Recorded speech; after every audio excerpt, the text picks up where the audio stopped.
오늘은 하나님 나라의 잔치라는 제목으로 함께 말씀을 나누겠습니다. 자, 오늘 본문 말씀은 이렇게 시작했습니다. 14장 1절을 보시면 안식일에 예수께서 한 바리새인 지도자의 집에 떡 잡수시러 들어가시니 그들이 엿보고 있더라.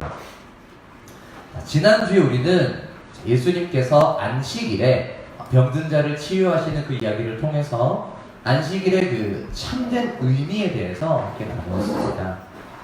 안식일에는 일하지 말라라고 하셨던 그 하나님의 명령은 단순히 일하지 말라 하는 어떤 규정에 있는 것이 아니라 노동으로부터 우리를 해방하는, 우리를 풀어주는 것이었습니다.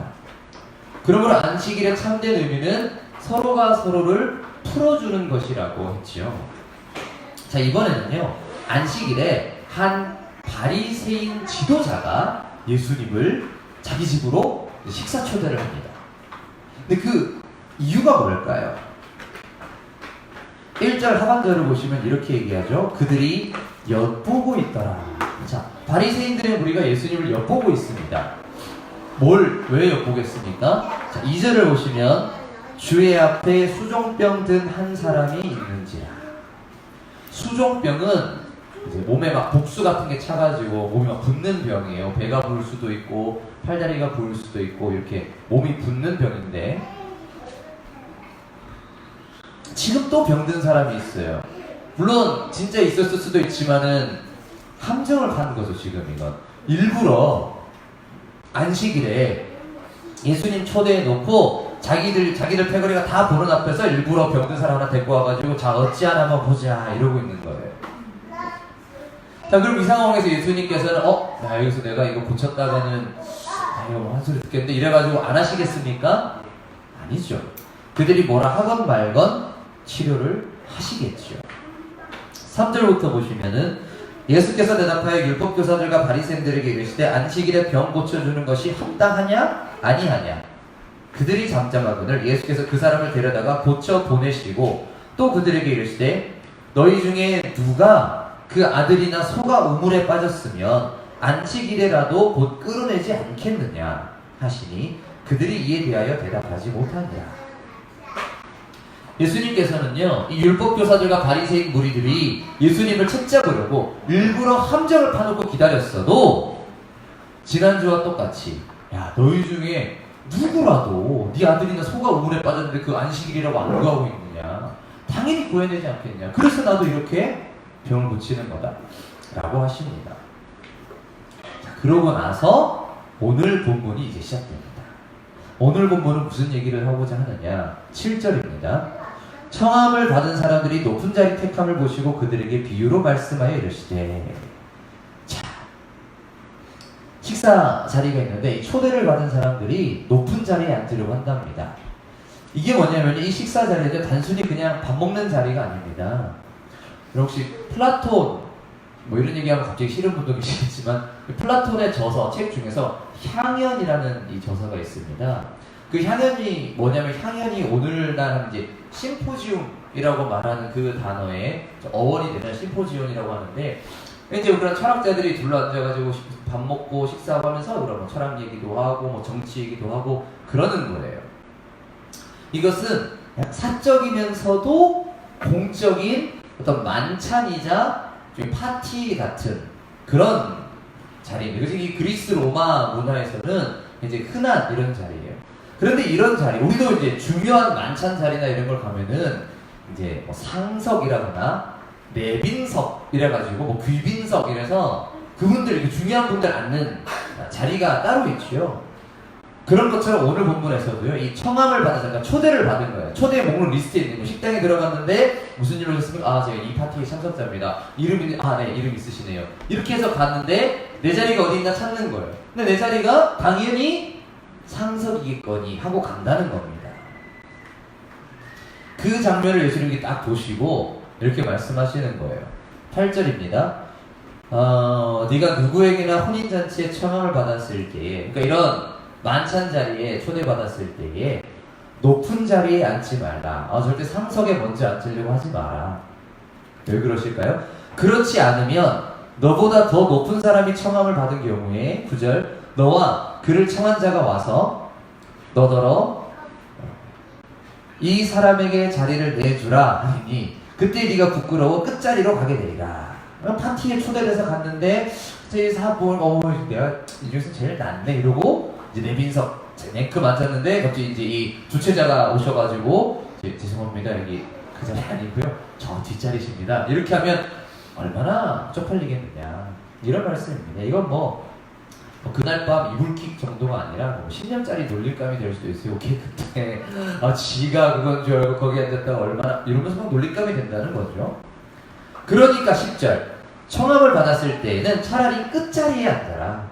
그러면 너를 청한 자가 와서 너더러 거시기에 올라앉으라 하니 그때야 함께 앉은 모든 사람 앞에서 영광이 있으리라. 그러니까 차라리 처음부터 그냥 말석에 앉는 게 좋습니다. 그러고 있는데 이제 파티 주최자가 와가지고 아이고 선생님 왜 여기 앉아 계세요? 선생님 저희 저쪽입니다 하고 이제 내빈석으로 이렇게 딱 가게 되면 사람들이 오우씨 저 사람 별거 안 줄 알았는데 야 이게 또 대단한 사람인가 보다 하면서 이렇게 영광을 받는다 뭐 이런 이야기죠. 그래서 11절입니다. 무릇 자기를 높이는 자는 낮아지고 자기를 낮추는 자는 높아지리라. 이런 말씀은 정말 동서고금을 막론하고 명언 이렇게 남을 만한 말이죠. 그런데 오늘 본문은 여기서 끝나지 않습니다. 12절입니다. 또 자기를 청한 자에게 이르시되 자 예수님께서는 지금 초대받아 온 사람들한테만 얘기하는 게 아니라 이제 잘 초대하는 이 주최자 바리새인들의 지도자에게로 한마디 하십니다. 여러분 이게 사실 쉬운 일이 아니에요. 바리새인의 지도자라면 그 지방에서 꽤 높으신 우리 같은 경우 최소한 시의원 정도 되는 또는 시의회 의장 정도 되는 사람인데 그 사람한테 예수님이 한마디 하는 거예요. 그렇게 사시면 안 돼요. 이렇게 그 내용이 뭐냐 네가 점심이나 저녁이나 베풀거든 잔치를 이제 베푼다면 벗이나 형제나 친척이나 부한 이웃을 청하지 말라. 아니 잔치를 열 때 친구나 형제나 친척이나 부자를 초대하지 말라고 하십니다. 왜요? 두렵건대 그 사람들이 너를 도로 청하여 너에게 가품이 될까 하노라. 자 이게 무슨 말이냐면 이 향연의 문화는요 내가 한번 초대를 받았으면 나도 이제 나중에 또 초대를 해야 되는 이런 불분일이 있어요. 누가 우리 집에 한번 식사로 오실래 하고 왔으면 내가 한번 누가 불러서 갔으면은 다음에 나도 저희 집에도 한번 이걸 해야 되는 거예요. 이걸 안 하면 굉장히 무례한 사람, 싸가지 없는 사람, 굉장히 예의와 어떤 이런 게 없는 사람, 교양이 없는 사람 이렇게 돼가지고 실제로 이제 당시에 문헌 같은 거를 보면은 초대를 받았는데 내가 요즘 경제 사정이 안 좋아요. 그러니까 내가 다음번에 내가 파티를 열 돈이 없어. 그러면 죄송합니다. 제가 못 갈 것 같습니다. 이렇게 한다는 거죠. 왜? 내가 다음번에 못 해주니까. 이런 문화가 있었던 겁니다. 그러니까 예를 들어 내가 부자를 초대했다가는 나중에 그 부자가 또 파티 열면 내가 또 가고 뭐 이러다 보면은 이제 내가 안 돼가지고 본전도 못 찾고 내가 탈탈 털릴 수도 있고 또는 내가 하는 목적이 이 부자를 초대하면 부자가 나중에 파티 열면은 나는 이번에 국밥 사주고 다음에 저 사람은 더 파티?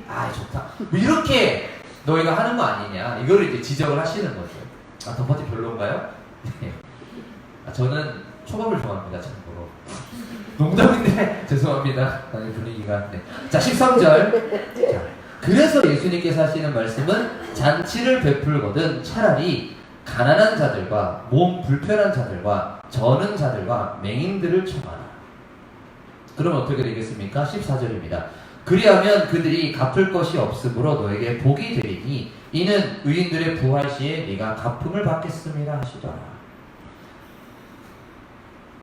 가난한 자들과 장애인들을 청하라고 합니다. 왜요? 그들은 다시 나를 초대할 수가 없어요. 내가 그분한테 밥을 사주는데 그분은 나를 밥 사줄 돈이 없어요. 그런 사람들만 다 밥을 사주라는 거예요. 그러면 나는 누가 나한테 다시 갚아줘요? 하나님께서 갚아주신다는 것입니다. 14절의 의인들의 부활 시에 이 때가 언제냐? 바로 마지막 날, 여호와의 날, 하나님의 나라가 이 땅에 완전히 임하는 그 날을 말합니다. 바로 그 날에 누가 갚아준다고요? 하나님께서 갚아주실 것입니다. 자, 여기까지 우리가 본문을 보고 나서 여러분 어떤 생각이 드십니까? 되게 좋은 말씀이다. 제가 보통 다른 교회에 이제 이렇게 있을 때는 설교를 이렇게 마치고 예배를 마치면은 저기 나가는 문에 서가지고 다 이제 다 나가시니까 나가는 문에 서가지고 이렇게 한 분 한 분 인사를 하는데요. 이제 그렇게 하다 보면은 이제 이렇게 나가시는 분들이 아유 목사님 감사합니다. 아유 은혜 많이 받으십니다. 뭐 이러면서 보통 가시는데 그러다 보면 저는 이제 아유 좋은 말씀 감사합니다. 이러고 가는 분들이 계세요. 그러면은 저는 그 말이 참 싫더라고요, 되게. 역시 우리 목사님 참 까칠하셔. 그럴 수도 있는데, 저 그래도 어쩔 수 없어요. 저는 그 말이 너무 탐탁치가 않아요. 왜냐하면 저는 좋은 말씀 드린 게 아니거든요. 여러분, 교회는요, 좋은 말씀 들으러 오는 곳이 아닙니다. 좋은 말씀은요, 널렸습니다. 특히 그 좋은 생각이라는 잡지가 있어요. 좋은 말씀 너무 많아요. 보면 너무 감동스럽고 막 뭉클해지고 막 그런 거 보시면 됩니다. 뭐 토크 콘서트니 뭐 힐링 캠프니 뭐 세상을 바꾸는 시간 15분 제가 되게 좋아하는데 뭐 세바시 좋은 거 되게 많아요. 그런 거 보시면 됩니다. 그 좋은 말씀 널렸어요. 유익한 이야기 널렸습니다. 뭐 신부님도 스님도 개그맨까지도 좋은 말씀 많이 해요. 그런데 저는 그런 좋은 말씀을 드리는 사람이 아닙니다. 그래서 저는 그런 거 할 줄도 몰라요. 성격이 되게 까칠하고 거지 같아가지고 막 좋은 얘기를 못해요. 저는 못합니다. 여러분 오늘 이 말씀을요 좋은 말씀이라고 생각하시면은 그래가지고 막 11절 같은 거 보시면서 야 자기를 높이면 낮아지고 자기를 낮추면 높아지고 그래 겸손해야겠다. 만약 여러분이 이 정도로만 생각하신다면 물론 그 정도라도 마음에 잘 간직하셨다가 겸손하게 살려고 노력하신다면 그것도 좋아요. 좋은데 그런 거는 교회가 아니라도 꼭 설교가 아니라도 목사가 아니라도 다른 어디에 가도 들으실 수 있는 이야기입니다. 꼭 교회 여러분 교회 오실 이유가 없어요. 여러분 교회에서 예배 시간에 목사가 전하는 설교는 그런 게 아닙니다. 만약 그것이 교회에서 예배 시간에 목사가 전하는 설교가 그 정도 여러분 겸손하게 사시면 복 받습니다. 이 정도 얘기라면요. 여러분 교회에 나오실 이유가 없죠. 예배 드릴 이유가 없습니다. 그런 이야기에다가 그냥 예수 스티커 딱지만 붙여놓으면 그게 뭐 진리다? 그럴 수 없어요. 그건 아닙니다. 여러분 성경은 교회는 예배는 설교는 그리고 목사는 다른 이야기를 전합니다. 자 그럼 오늘 본문의 이야기는 무슨 얘기냐? 이 이야기는 일단은 여러분 안식일을 배경으로 하고 있습니다. 이게 중요합니다. 안식일은 하나님의 거룩한 날이죠. 그런데 이 하나님의 거룩한 안식일을 지키겠다고 하는 이 바리새인들의 거룩한 이 노력이 오히려 하나님께서 안식일을 제정하시는 그 뜻을 해치고 있습니다. 그들은 좋은 뜻으로 안식일을 지킨다고 생각했지만 그들의 그 좋은 뜻이 오히려 하나님의 뜻을 해치고 있는 거예요. 여러분 오늘날 우리 역시 마찬가지일 수 있습니다. 우리의 좋은 뜻이 하나님의 뜻과는 다를 수 있어요. 그렇게 우리는 말씀을 대할 때 우리가 좋은 뜻, 되게 감동스러운 이야기 이렇게만 말씀을 이렇게 그 수준에서만 우리가 만족할 것이 아니라 좀 더 깊이 하나님의 진짜 의도가 무엇일까까지 우리가 나아가야 됩니다. 자, 그럼 오늘 본문은 무슨 얘기를 하느냐?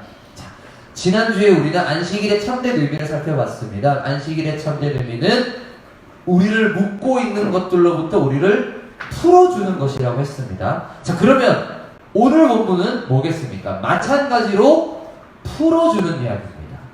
근데 무엇을 어디로부터 어떻게 푸느냐? 자, 2절부터 6절까지 마찬가지로 풀어주는 거죠. 누구? 수족병 든 사람을 묶인 데로부터 풀어주었습니다. 그리고 나서 7절부터 11절까지는 높은 자리, 그러니까 상석, 내빈석에 앉으려고 하지 말고 말석에 앉아라, 뭐 이런 얘기를 하죠. 자, 그리고 나서 12절부터 14절은 잔치에 가난한 이들을 초대하라, 가난한 사람을 초대하라, 이런 이야기였습니다. 여러분 사실 이 이야기는요, 이 상식과는 좀 거리가 먼 이야기들입니다. 여러분 우리가 어떤 자리에 초대를 받게 되면 그럼 당연히 그 자리에 TPO, 타임 플레이스 오케이전, 이게 사실 일본식 영어인데 일본식 요새 좀 민감한 하여튼 그 자리의 어떤 시간 장소, 그 어떤 그 분위기에 맞춰야 되는 거예요. 내빈석에는요, 내빈석에 앉을 만한 분이 앉아주셔야 됩니다. 예를 들어 양산시 행사가 있어요. 양산시 행사 양산시장님이 오셨는데 시장님이 저기 뒤에 혼자 앉아있으면은 굉장히 당황스러워지는 거예요. 시장님 앞에 오셔가지고 행사가 진행이 된 자기가 나는 겸손하게 여기 있으랍니다 이러면은 다른 사람은 다 불편해요. 군대에 사단장님이 이렇게 살짝 오셨는데 저 뒤 혼자 몰래 이러고 있어. 그러면 다른 모든 사람이 불편합니다. 그러니까 차라리 앞에 와주시는 게 우리가 더 편해요. 예를 들어 이 자리에 뭐 되게 높으신 분 왔는데 자기는 겸손하고 털털하다고 자기가 막 뒤에 가지고 설거지하고 계시면 다들 불편합니다. 그냥 앉아 계시는 게 더 편해요. 이렇게 될 수가 생겨요. 그러니까 괜히 이 말씀 가지고 겸손해야겠다 이래가지고 겸손 떤다고 내가 하는 행동들이 다른 사람들을 더 불편하게 만들 수 있습니다. 그러니까 지금 이 말씀은 겸손해라, 겸손해야 복 받는다 이런 얘기가 아니에요. 지금 이 말씀은 하나님의 나라가 어떤 나라인지를 말해주고 있습니다. 안식일에 병든 자를 고치는 이 행위를 통해서 안식일의 그 참된 의미를 드러내신 예수님께서는 이제 그 묶인 자를 풀어주는 하나님의 나라가 어떤 나라인가 이것을 말해주는 것입니다. 아니 목사님 이게 왜 하나님 나라 비유입니까? 그냥 겸손하라 이런 말씀으로 읽을 수 있는 거 아닌가요? 너무 목사님의 좀 치우친 견해 아닙니까? 라고 하실 수도 있습니다. 여러분 15절을 잠깐 보세요. 14장 15절을 보시면 이렇게 얘기합니다. 함께 먹는 사람 중에 하나가 이 말을 듣고 이르되 무릇 하나님의 나라에서 떡을 먹는 자는 복되도다 하니. 자, 그 식사 자리에 함께 있던 사람은 예수님의 말씀 이해한 것 같습니다. 오늘 본문의 말씀이 지금 그냥 진짜 식사 자리 내가 우리 실생활에서 이런 잔치에 초대되면 어떻게 해야 되는가 지금 이 얘기를 하는 게 아니라 하나님의 나라가 어떤 나라인가를 이 식사 자리를 통해서 비유하시는 거구나 라는 걸 깨달았어요. 그래서 이 사람은 15절 이 사람이 얘기를 하는 겁니다. 자 그러면 이 하나님의 나라는 어떤 나라인가? 오늘 말씀을 통해서 예수님께서 우리에게 가르쳐 주시는 하나님 나라는요, 첫째, 그 하나님 나라는 자기가 뭐 대단한 일을 했다 하여 상석에 앉을 것이라고 생각하면 안 됩니다. 내가 목사니까, 내가 장로니까, 내가 이 교회를 세울 때 헌금을 얼마나 많이 했는데, 내가 얼마나 헌신했는데, 내가 얼마나 개고생을 했는데, 이런 생각을 하면 안 되는 겁니다. 그것은요, 자기 자신뿐만 아니라 다른 사람을 볼 때도 마찬가지. 저분이 교회 세우고 개척하셔가지고 우리 목사님이 30년 40년 얼마나 고생하셨는데 그 아들 좀 물려받을 수도 있지. 이럴 수 없는 거예요. 교회는 그분이요 교회를 위해서 얼마나 하셨는데 퇴직금 한 10억은 드려야지. 이런 거 아닌 겁니다. 교회는 그런 거 없는 거예요. 기업이나 다른 데서는 그럴 수 있어도 학교에서는 그럴 수 있어요. 누가 뭐 열심히 하시면 공로상 드릴 수 있죠. 교회는 그런 거 없습니다. 교회는 그런 거 없어요. 제가 만약에 푸른 나무 교회를 개척해서 30년, 40년을 헌신하고 개고생을 했어도 저한테 무슨 퇴직금이니 전별금이니 이런 거 하시면 안 되는 거예요. 그런 거 없습니다. 교회는 그런 거 없어요. 오히려 그 사람이 끝자리에 가는 게 맞습니다. 나는 아무것도 한 거 없다. 없습니다. 그리할 때 오히려 마지막 날에 하나님께서 우리 10절 말씀처럼 더시어 올라앉으라 하실 것입니다. 두 번째로 12절부터 말씀도 마찬가지입니다. 여러분 잔치가 있으면 당연히 가족이랑 친척이랑 친구를 초청해야죠. 여러분 결혼식이나 장례식이 있는데 가족한테 전화를 안 해. 친척한테 전화를 안 해. 예를 들어 제가 뭐 부모님 돌아가셨는데 저희 친척을 안 불렀어요. 그리고 나중에 알아서 얼마나 당황스럽습니까? 여러분이 막 결혼식 같은 걸 하고 막 돌잔치를 하고 이런 걸 하는데 가족 친척을 안 부르고 친구 아무도 안 불렀어. 여러분 그래 무슨 고등학교 친구 난리 납니다. 니 그때 왜 안 불렀노? 안 친한 친구한테는 그럴 수 있지만 되게 친한 친구인데 그러면 섭섭하죠. 어떻게 너는 연락 한 번이 없냐? 그럴 수 있잖아요. 그러니까 지금 이거는 예수님께서 그렇게 하라는 얘기가 아니에요. 여러분 앞으로 뭐 돌잔치 할 때나 너는 뭐 지금 뭐 다 키웠다면은 자기 뭐 손자 뭐 돌잔치 이런 거 하는데 가족 친척 부르지 마라. 그 얘기가 아니에요. 그게 아니라 하나님의 나라는 서로 초대를 주고받을 수 있는, 그러니까 내가 이만큼 해주면 너도 이만큼 해주겠지 하는 그런 나라가 아니라는 거예요. 그 나라는, 하나님의 나라는 내가 도로 받을 가능성이 없는 사람에게 베푸는 나라입니다. 그것이 그 나라의 방식입니다. 내가 개고생을 했어도 인정받을 것이라 기대하지 않는 나라, 내가 아무리 잘해줘도 저쪽에서 나한테 잘해줄 거라고 기대하지 않는 나라, 그게 하나님 나라입니다. 참 힘들죠, 그렇게 산다는 게. 그런데 거기서 끝나지 않습니다. 여러분, 사람한테 인정받지 못하고 사람들이 나한테 갚아주지 않아도 괜찮습니다. 왜? 우리 하나님이 인정하십니다. 우리 하나님께서 갚아주십니다. 그것이 바로 하나님의 나라입니다. 말씀을 좀 정리하겠습니다. 제가 어저께 어떤 분하고 얘기를 하는데 그러시더라고요. 그분이 이제 유튜브에서 설교를 자주 보시는데, 그 어느 목사님이 유튜브 설교 이렇게 보다가 그 목사님이 그러시더래요. 여러분, 성경을 보시다 보면 이해가 가지 않는 부분이 있지 않습니까? 저도 목사고 은퇴한 평생을 이렇게 씨름한 목사인데도 성경을 보면 이해가 안 가는 부분들이 있습니다. 그런데 이해하고 믿으려면 안 믿어지고 믿고 이해하면 이해됩니다. 뭐 이런 얘기를 하셨대요.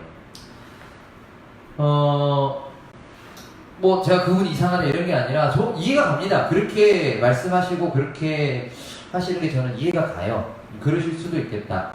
왜냐하면은 우리 밑세대 목사님들이나 많은 분들은 이 성경을 좀 인생의 매뉴얼로 읽으시는 것 같습니다.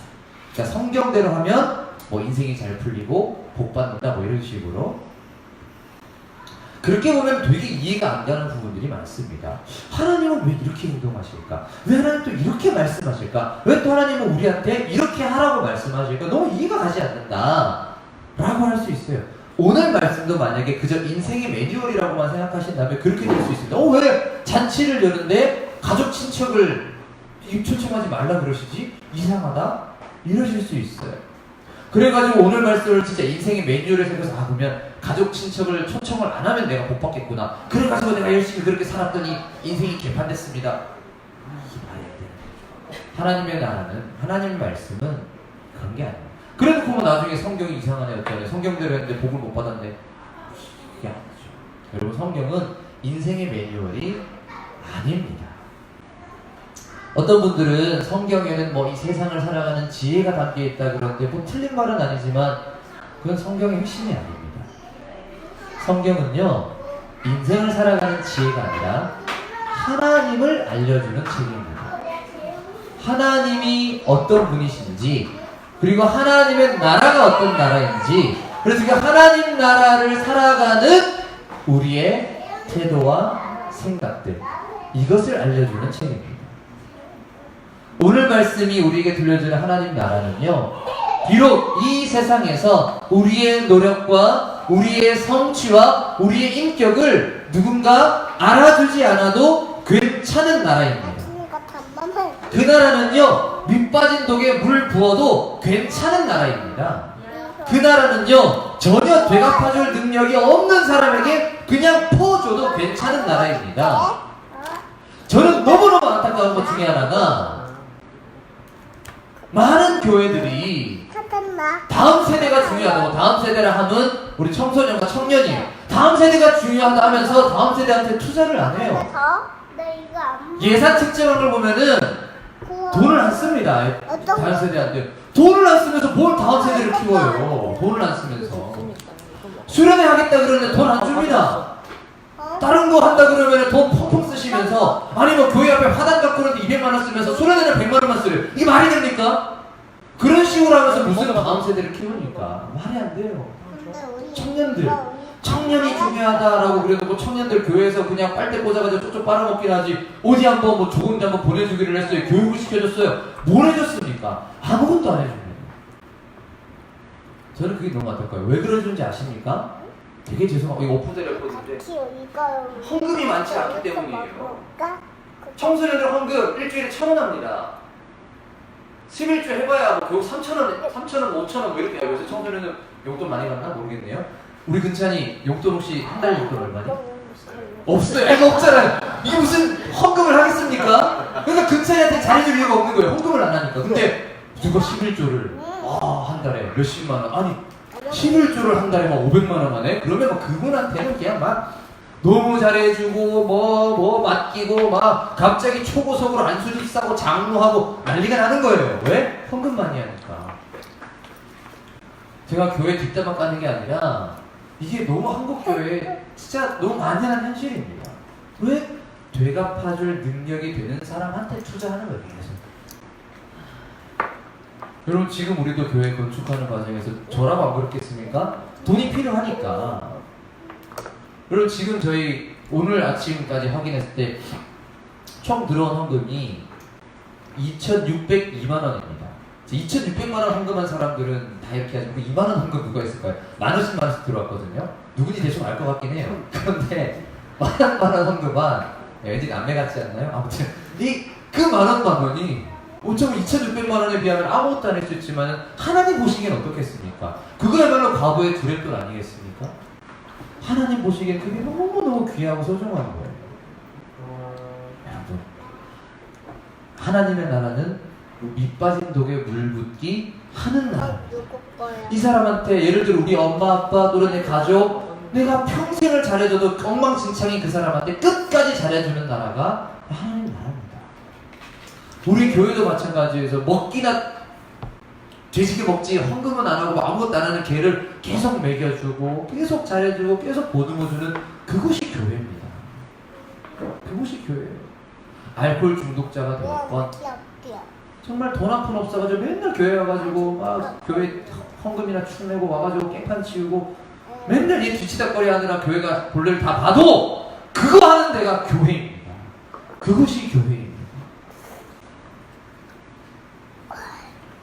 그렇게 할 때 그것으로 끝난다면 그게 도덕 윤리입니다. 공자 선생님도 그런 말 했어요. 자기를 알아주지 않는다 하여 화를 내지 않는다면 그것이 진짜 부자다. 그게 진짜 성인이다라고 이제 논어에 나와요. 누가 나를 알아주지 않는다 하여 화를 내지 않는다면 그게 분자다. 근데 그런 얘기하는 게 분자가 되세요 이게 아닙니다. 하나님은 우리의 그걸 다 아십니다. 그리고 우리 그럼 당연히 화나요. 얼마나 힘듭니까? 나는 잘해줬는데 쟤는 나한테 안 잘해줘. 그럼 짜증나죠. 근데 하나님은 그런 짜증나는 우리의 마음도 다 아시고 약속하십니다. 내가 알아줄게. 내가 알아줄게. 내가 다 알아. 내가 너 얼마나 고생했는지 다 알고 내가 너한테 다 갚아줄게. 그러니까 괜찮아. 그러니까 괜찮아. 마치 무한도전 조정편에서 그렇게 힘들게 조정패를 이렇게 해서 들어왔을 때 정영돈이 마지막 외친 말 내가 알아. 내가 봤어. 내가 다 알아 하는 것처럼 하나님께서 내가 안다. 너가 얼마나 교회를 위해 나를 위해 또 주의 이웃을 위해 네가 헌신했지. 내가 다 안다. 그러니까 괜찮다 라고 말씀하시죠. 그리고 오늘 교회력 제2독서는 바로 그것이 우리의 예배라고 말합니다. 우리 마지막으로 히브리서 13장 15절과 16절을 함께 읽고 예배 마치려고 합니다. 우리 히브리서 13장 15절과 16절입니다. 신약성경 369쪽 369 369 히브리서 13장 15절 16절 구약성경 369쪽 함께 읽겠습니다. 시작. 그러므로 우리는 예수로 말미암아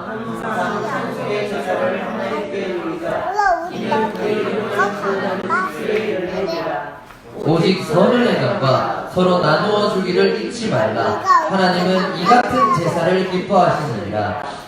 여러분 이것이 예배입니다. 15절은 찬송의 제사, 그러니까 입으로 드리는 이런 예배를 말하는 것일 수 있습니다. 우리가 그를 증언하고 십자가를 증언하고 막 노래하고 또 사람들 막 전도하고 이러는 입술의 증언의 그런 고백의 예배지요. 그런데 16절을 보십시오. 16절은 오직 선을 행함과 서로 나누어 주기를 잊지 말라. 하나님은 이 같은 제사를 기뻐하시느니라. 여러분 선을 행함과 서로 나누어 주는 것 또한 제사라고 말합니다. 여러분 이것이 우리의 예배가 되길 바랍니다. 아빠 거기야. 우리의 예배가 그저 이곳에서 이 시간에 그저 입으로만 드리는 이런 예배로 끝나는 것이 아니라 우리의 삶 속에서 선을 행함과 서로 나누어 줌으로써 하나님을 기쁘시게 하는 그런 예배가 되기를 바랍니다. 저와 여러분이 그런 예배자 되기를, 우리 푸른 나무 교회가 그런 교회가 되기를 우리 주님의 이름으로 축원합니다. 네. 기그 꼭